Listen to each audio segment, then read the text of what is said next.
Have a good day, everyone. My name is Rustum Pisigin and I'm 22 years old. And I'm studying at Lumbian National High School and I'm grade 11 student. And for today's video is magkakaroon tayo ng tutorial about the mathematics. At ang napili ko pong tutorial is about domain and range. Ngayon, tuturo ko sa inyo ang mga paraan kung paano makuha yung domain at saka range. At narito ang ating mga halimbawa.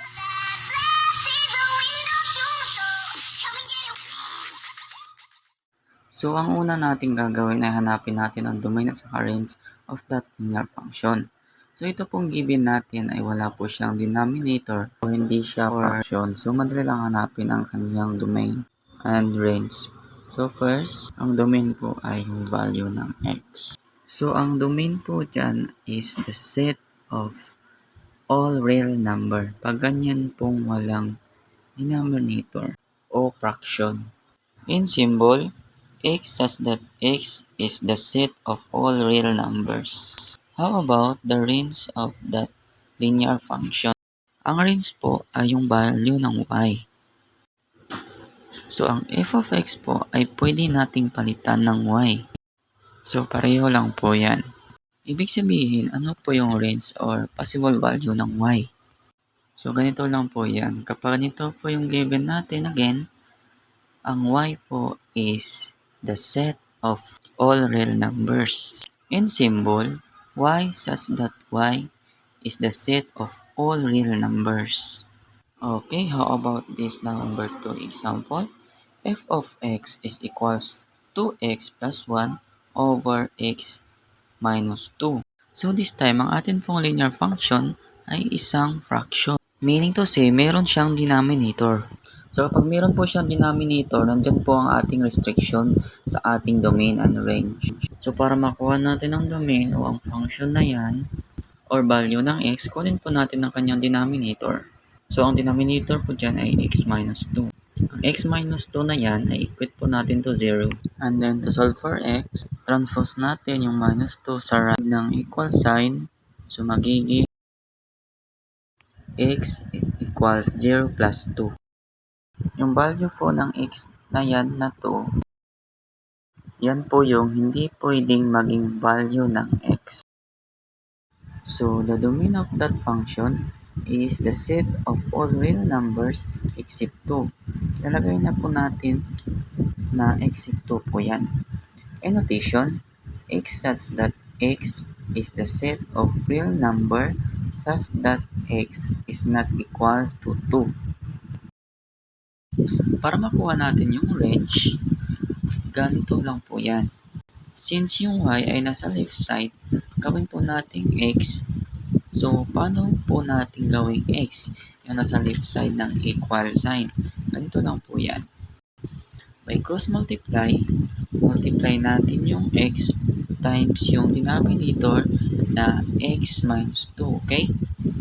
Is equal to yung denominator ng fraction natin na 2x plus 1. So, y times x minus 2 is equal to 2x plus 1. So, ano pong gagawin natin dyan para masimplify? Distribute po natin ang y doon sa ating binomial inside the parentheses. So, y times x is equal to xy. And then, y times 2, since that is equal, kaya equal yung y times 2 is equal to 2y. Then, equal to 2x plus 1. Okay? So, ano po ang gagawin natin?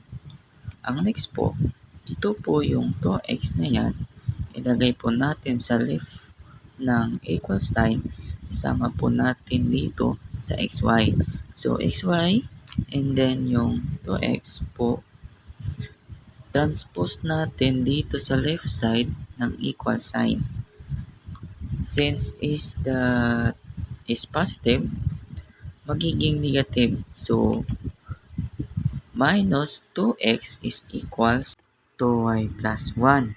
So, ang purpose po nun ay mayroon pong x dito sa term na yan at yung x po sa term na to.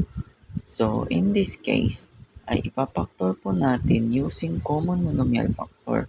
Ang common monomial factor po ng xy minus 2x ay x. Ano po? Kasi may parehong x. So, ilabas po natin ang x and then gawa po tayo ng factor. So, pag kinuha natin yung x doon sa xy, ang matitira na lang po ay yung y.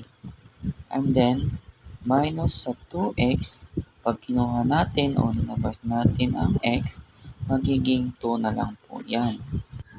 Kaya, x times y minus 2 na po yan is equal to, bring down natin yung 2y plus 1, okay? So, ano pong gagawin natin pag ganyan? Ito pong y minus 2 na yan ay dadala po natin sa denominator po o gawin po natin denominator ng 2y plus 1, okay? So, gawin po natin y is equal to 2y plus 1 over y minus 2. So, yan po yung purpose niya. Yung nasa left na po ng ating equation ay x na lang. So, nandito po sa denominator ang restriction po ng range o ng value ng y. So, y minus 2, pwede po natin yan, kagaya po ng domain. So, y minus 2 equal to 0. So, y minus 2 equal to 0.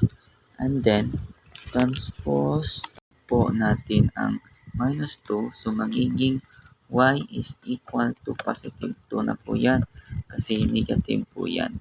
So, the value of y is equal to 2. Yan po yung restriction ng range of that given function. So, ang range po ay set of all real numbers except 2. So, ilalagay na po natin except 2. In addition, y such that y is the set of that real numbers, y is not equal to 2. Yan lang po ang video natin sa araw na ito. Maraming salamat sa inyong panonood.